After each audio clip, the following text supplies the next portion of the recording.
بسم اللہ الرحمن الرحیم۔ حضور صلی اللہ علیہ وسلم کا ارشاد ہے کہ اگر ایک شخص کے پاس بہت سے روپے ہوں اور وہ ان کو تقسیم کر رہا ہو اور دوسرا شخص اللہ کے ذکر میں مشغول ہو تو ذکر کرنے والا افضل ہے۔ اگر کسی ایک شخص کے پاس بہت سے روپے ہوں اور وہ ان کو تقسیم کر رہا ہو اور دوسرا شخص اللہ کے ذکر میں مشغول ہو تو ذکر کرنے والا افضل ہے۔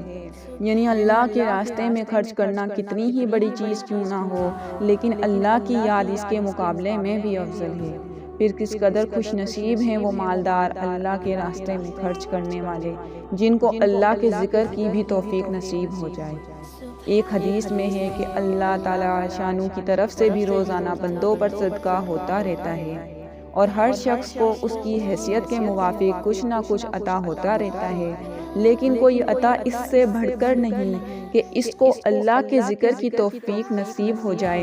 جو لوگ کاروبار میں مشغول رہتے ہیں، تجارت، زراعت، ملازمت میں گھرے رہتے ہیں، اگر تھوڑا بہت وقت اللہ کی یاد کے لیے اپنے اوقات میں سے نکال لیں تو کیسی مفت کی کمائی ہے۔